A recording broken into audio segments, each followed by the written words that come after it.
welcome. Well, I'm talking about something very interesting this morning. Part of my lecture Catherine gave, so you had a really good introduction for all that she read to us. But let me talk a little bit first before I get into the talk this morning. The title is To Know It or To Be It. So there's three key words for you to think about as I'm talking this morning in regards to yourself. It is knowingness, it is beingness, and it is doingness. It's very interesting to me to think about knowingness because pretty much, at least this is my observation, is pretty much we identify others and ourselves by how much we know. And that's our station in life. It's our knowingness. And yet the teaching tells us almost the opposite of that. Knowingness is not relevant to who we are and what we are and what our life purpose is. Now, we all love knowingness because knowingness seems to be a reflection of our intelligence. And the more intelligent we are, the more complicated we express ourselves. In such a way, we express ourselves in such a way that people wonder what it is we're talking about. But we must be somebody really special because we know big words, long words. Anyway, that's my observation. So knowingness, beingness, and doingness. So that's what I'm talking about this morning. But I'm going to start with an interesting story. The Buddha, in his travels, encountered a Jain whose practice consisted of standing on one leg. The Buddha asked him, "Well, would you tell me why you are doing this? What will this practice of standing on one leg do for you?" The Jain replied, "Through this practice, I am working out my karma. It will free me from all past karma." The Buddha asked him, "Well, how much have you worked out so far?" The Jain replied, "Well, I could not say." The Buddha then asked, "Well, how much karma do you still have left to work out?"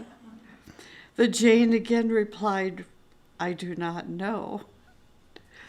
Lastly, the Buddha asked him, "But how will you know when you have finished working out your karma?" The Jain could only answer again, "This I do not know." At this reply, the Buddha spoke to him, saying, "It is time for you to set aside this practice and to understand the path to the end of suffering. It lies within the truth of each moment, here and now. It is about beingness." So this gives you a little insight, perhaps, about what beingness is. People say that they want to be a beautiful dancer or an expert musician, the best violinist in the world. But how are they going to be the best violinist if they are only taught technique? They will never be a violinist until they start practicing. They must find a teacher that is better than themselves, more experienced than themselves, someone they can learn from, someone they can be inspired by. Then practice.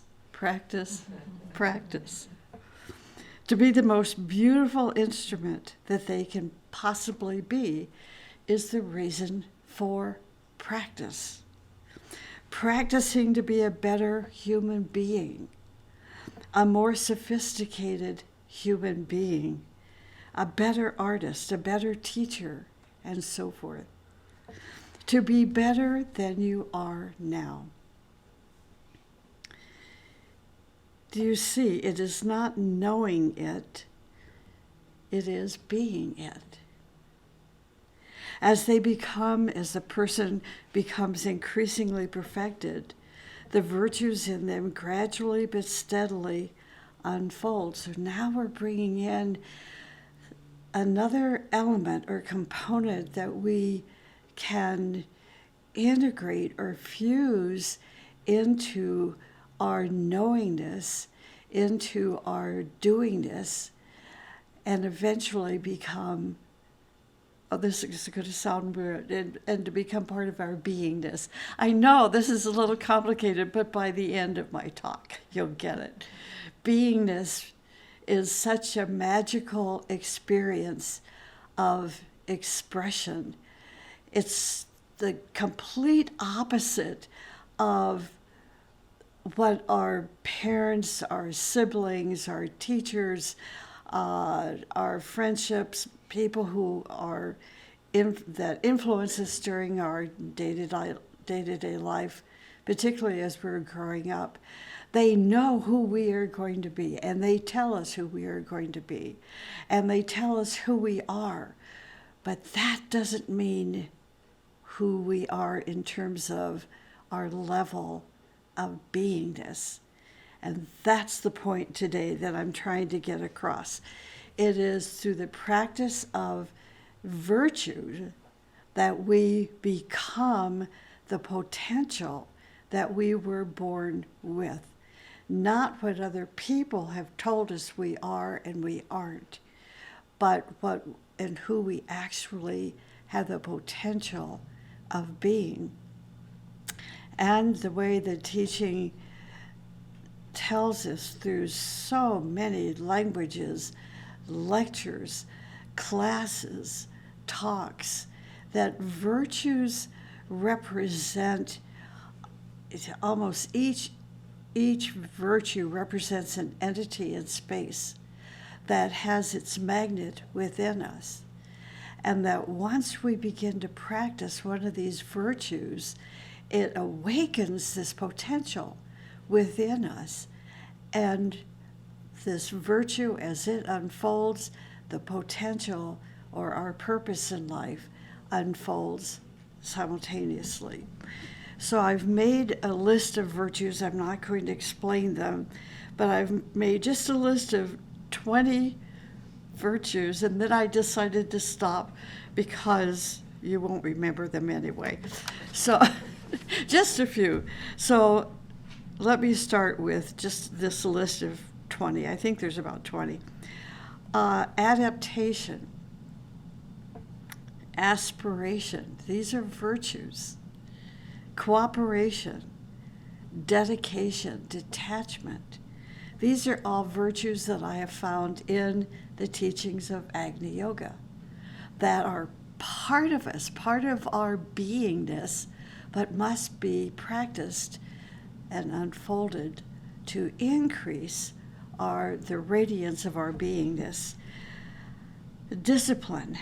So we have the D's: dedication, detachment, devotion, and discernment, and discipline. Then we have enthusiasm, faith, fearlessness, friendship and goodwill, humility and giving, independence, joy and labor, perseverance and patience, and more. This is just a short list of a long list of virtues that begin to unfold in us as we put our beingness into practice. To define beingness, you can say that it is the percentage of mastery that you have achieved over your personality, mastery and achievement over your threefold nature. your physical, emotional, and mental nature. It is the percentage of transformation you have carried out within your personality and the percentage of construction of your soul. So this is directly from the teaching, giving us a definition of what beingness is. The teaching starts with the fundamentals of beingness. This is being it. The fundamentals of beingness are application of the teaching to our life. This is how we begin to practice beingness, to be true to ourselves, to be real, it's almost like opening a door that takes us into a lighted environment of where we begin to wake up to who we really are, not who others have told us we are or we are not, but who we were born to be.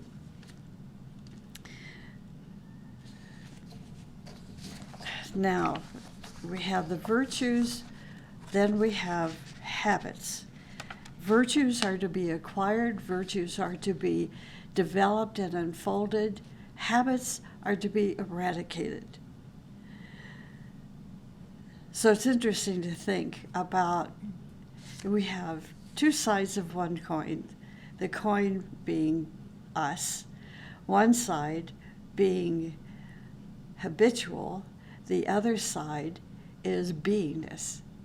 The reality is most people, for their entire lives, they don't know who they are. They just don't know who they are. Also, another thing that comes to mind, there was a book written by Torgrim Serdarian about the joy of healing. And in there's an exercise about going back through your life and to think about the moments of joy that you had in your life. And then the exercise has you take that joy and to begin to break it down into details, or every minute of that experience of joy now becomes, impressed in your awareness and a reminder of the joy that you have experienced in your life. And what was so shocking to me was the number of people that said, first of all, they said they couldn't remember their childhood. Secondly, they said they can't ever remember having a joyful experience. The other side of this is you're going to experience joy when you experience the unfolding potential that you have within you. That's beingness. The unfoldment of the potential within you gives manifest to who you are. In reality, your beingness. Knowingness is related to change, and beingness is related to changelessness. Beingness means to be universal in all your relationships. It makes you realize that in each living form you are present. For people who have this disease called dissociative disorder, they cannot relate themselves to another person. So this is where you would work with a person like that to help them recognize that I am in you and you are in me. We've heard that phrase before. I am in you and you are in me. And then it becomes a reality. The more you relate to that person and understand their beingness, the more they're going to relate to you and your level of beingness. The spark in you is a spark in me, and so forth. That's why beingness is related to changelessness. It is your beingness that causes miracles, not your intellect, not your words, not your position in life, not even your possessions. It is your beingness. Beingness is whatever you are. But most of the time we are not ourselves. We are our personalities. People of beingness are people of beauty. They are so beautiful because they are real, and you can trust in their realness, in their beingness. Sometimes people who read Agni Yoga books think all they need to do is to read it, and they will be an Agni Yogi. But Agni Yoga is about doing this. Some will say, Agni Yoga is too hard for me to understand. I can't read the books because I don't understand the words. I say to you that you can understand the books if you put the disciplines of Agni Yoga into practice. It's like when we meet somebody and we think we don't know them. It's like reading a book, the words of which we don't understand. So what do? We read the book, we study the words, we look up glossaries, we try to talk to other people about what these words mean and the significance. Well, what if we spent that kind of time getting to know one another? Recognizing that what's in you is in me and what's in me is in you. There's differences, obviously. There are differences, there must be differences. And it's the differences that make up the whole. See, the whole of the friendship, the whole of life, the whole of the universe. But differences don't mean that the differences are unrelated to each other.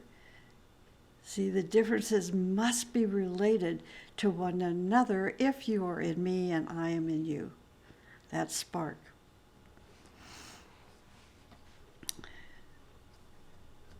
So we can take just one phrase in the books and begin to practice it to try to understand what Agni Yoga is about. For example, we are told in Agni Yoga to take our worst habit and to eliminate it.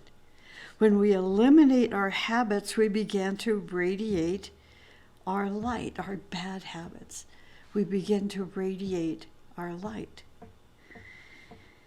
You are releasing your not self, your non-beingness, and radiating your light. So this is called doingness.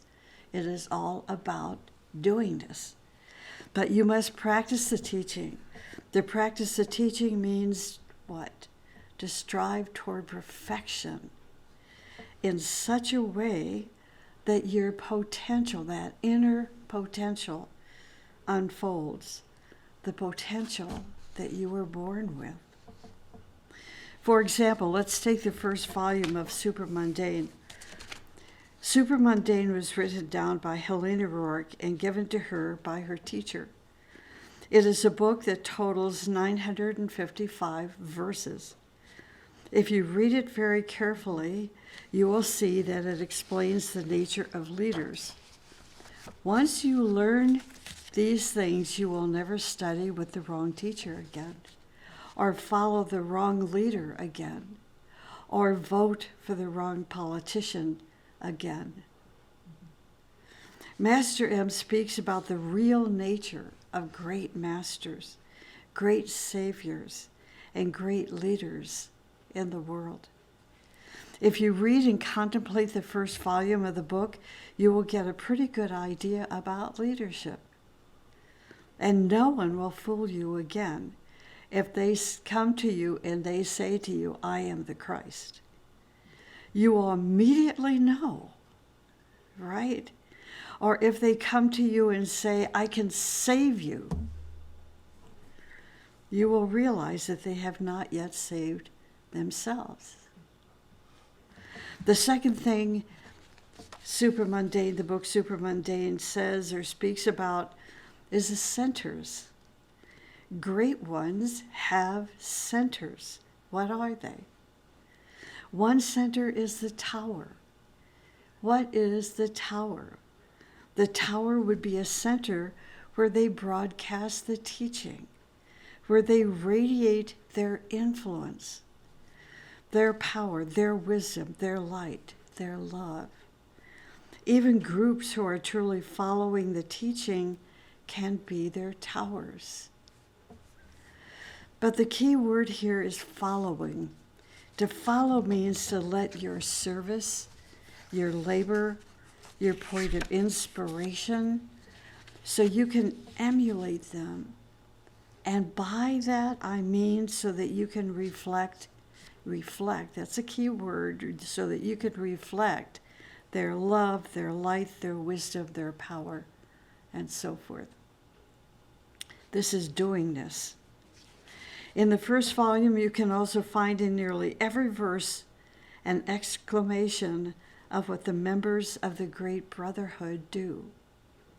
For example, there are references where the Master says that they hear our voices of suffering and pain, and how they hasten to give us help, courage, and daring. Sometimes they illuminate our minds when we are in agony or having problems that give us hope and optimism. So do you see? So you say, I want to be a great leader someday. I want to become a master. So okay, then practice the teaching. The teaching is about doingness, about beingness. Teachers are about doingness. Groups are about doingness. This means to us that if we want to be radiating lights, we must practice the teaching. So this is the point. If you want to shine your light, you must practice. This is the first step. When you begin to shine your light, you will learn many things. You will learn how identified people are. It is a curse. People are identified with their bodies, and to protect that body, they do everything possible to keep the body safe. People identify with their emotions, and that's who they are. That's who they become. I am my anger. I am my body. I am this. I am that. Their fears, their hatreds, their jealousies, all seem to be little packages that go into a big package that then becomes our personality. The package of our personality, our different anxieties and emotional states. They are identified with their thoughts, their knowledge. And when we do this, we become lost. We are not real. We are not our true self. To be it, we are going to practice and break those identifications to make ourselves real, to make ourselves our true self. When we are our true self, we are healthy in all ways, because identification is sickness. It is so important to see that. Once you make a breakthrough, then you've got it. You've learned it. You are the self. You are not the body. I had an experience, many years ago. I was in college at the time when I had an out-of-body experience. I was not on drugs. Let me assure you, I was not doing drugs. I was in the middle of a performance, violin, the orchestra I was playing in, and we had been practicing all day long, and I was exhausted, and we had a break. And so I left the rehearsal room, went out into the vestibule to have a drink of water, and I left my body. My brother, who was attending the same university, I called him up. I said, something crazy is happening to me. And he said, you're just nuts. And he took me to the doctor, and they said I was too tired and dehydrated. So that was my first experience of knowing I was not the body. And I've had multiple experiences since then, just as a reminder that this body is like a spacesuit. I don't know, people give it various names, but the soul needs a body to express itself in. So our bodies are important, but the soul is more important.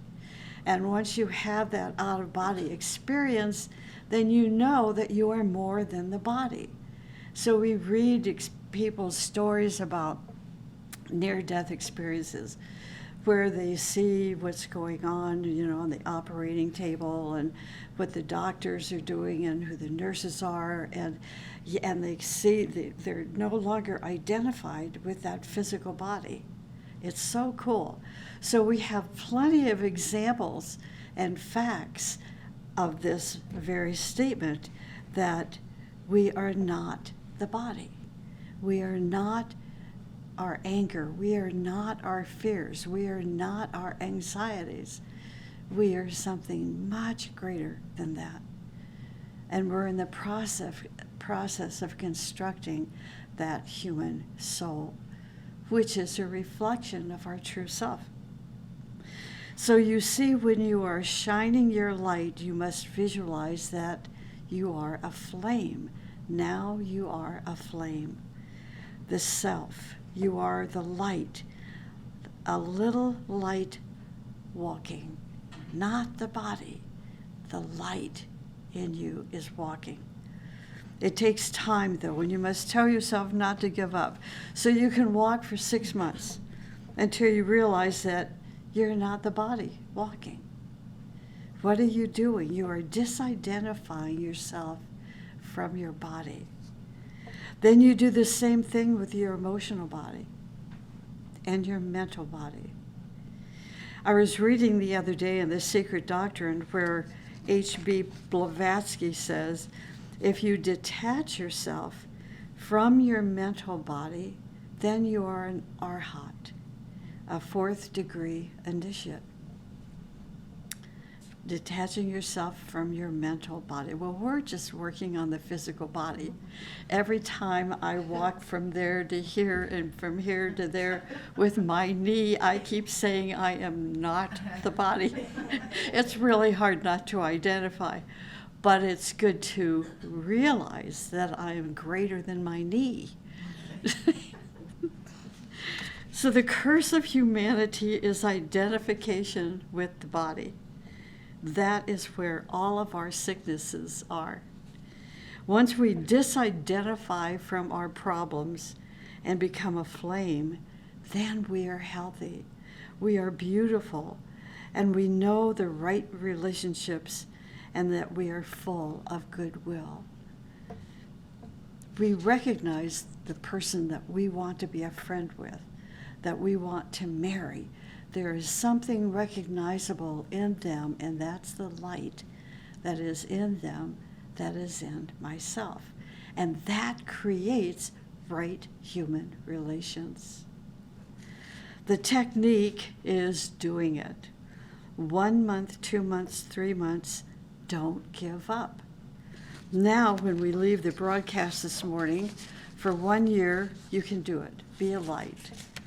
Immediately when any problem comes, go back to your recollection that you are a light. When you are speaking, a little gossip, a little lie, a little shadowy dark thing, stop it immediately. Say, I am light. I want to stand in the light. I want to walk in the light. That is the Christ's teaching. The teaching of Christ is to make our light shine out universally so that we live in light instead of in fear, in hatred, in separatism. Because in hatred, in fear, and in separatism, this is where the germs of sickness begins and grows. In light, sickness does not grow. So are you sick? The teaching tells us that the cure is to shine your light out.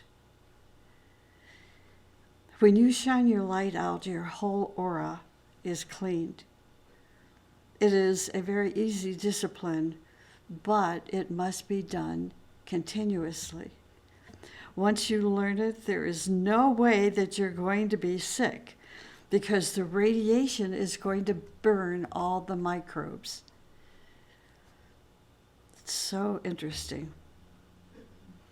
It's going to burn all the influences around us, and we will be a flow of light instead of a congested lake. Of course, there is karma. And sometimes karma tells you that you must pay your debt now. Sometimes high-level spiritual people pay their karma through illness or pay the karma of other people by taking it on themselves. When the light shines out, all of our hatreds, our lies and fears that have accumulated in our aura go away. When the inner fountain of light and love and power releases itself, then we are healthy, we are beautiful, and we are creative because we have become a flow. Listen to this, we have become a flow in the divine circulation. That is why the great masters are not teachers. They are physicians. Christ is not a religious man. He is a doctor.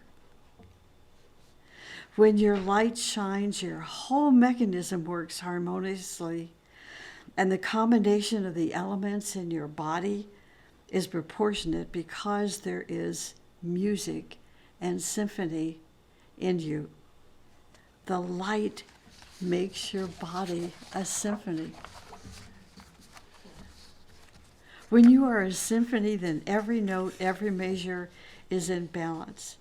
Your body is like a symphony, like Beethoven and Samuel Barber and Mozart and Schubert and Haydn. You know what a symphony is. It is a symphony because the light, the conductor within you, is conducting the orchestra, all your potentials. It is giving the right dosage, the right movement, the right energy, and the right charging of every part of your body. That is why the innermost center in each of us is called the Word. It is the song that you are going to sing out in your life. The whole salvation of the human being is the manifestation of the inner self. And that is why Christ said, I came to make the prisoners free. Just let the light shine out. Just feel it. How are you going to feel it for 1 day, 3 days, 3 months, 4 months? Maybe you won't feel it. But later, you will feel that when you are walking, your light is walking with you. And when you see that the light is walking, it is radiating out, and you will feel that energy because you are in contact with the divine circulatory flow.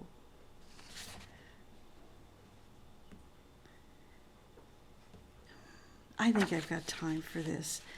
Just a couple of exercises that you can try. You could call this an energy exercise. To hold your hand out, and you don't have to do it, I'm just, that'd feel weird. So hold your hand out, stretch your fingers out very, very strongly. You're stretching, stretching, stretching, and then relax your hand. And you're going to wait for a minute and see how your energy is going to flow. Your light will flow. You will feel that from all of your fingers, something is flowing out. The first time I had this experience, I was playing the violin. So where my fingers weren't like that, they were like this, but they were filled with tension. And all of a sudden, I was aware that this energy was coming from myself, from my fingers, into the violin, and from the violin, the music, and the music was a cleansing, purifying experience for the whole aura. It was very beautiful. You will feel that something is flowing out from your fingers. It is energy, it is light. You can see it from other people's hands, a blue energy that is coming. Sometimes you'll see violet energy, and sometimes mixed energies like orange will mix with the blue or violet. But you'll see it flow, but let it flow so that you have the experience. So just try it. Now with your mind, you're going to take this energy and with your imagination, your creative imagination, you're inhaling this same energy, but this time it's from the universe. You're breathing in. It's like when we prepare ourselves for class, we will breathe in, hold the breath, and then breathe out. We're breathing in this beautiful energy of the universe, holding it in ourselves, and then as we breathe out, we're radiating into our environment this beautiful energy.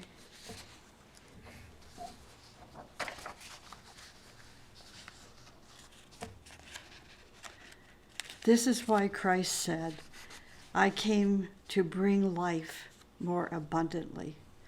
Life is coming down from the intuitional, atmic, monadic, and divine planes, the higher spheres of consciousness. Another exercise you can do is this very simple. Daily lie down, what's simple if you're young. Daily lie down on your back and push yourself down to the earth for 2 minutes. Then relax and visualize the light from here radiating all through your body. 10 minutes later, you'll be able to run 5 miles. You have energy. When you hold the hand of a person, look in his or her eyes and give your light and receive their light. That is contact. Don't hold yourself. Let it go. So the Christ's teaching is to release the light that is within you. And let me close with this.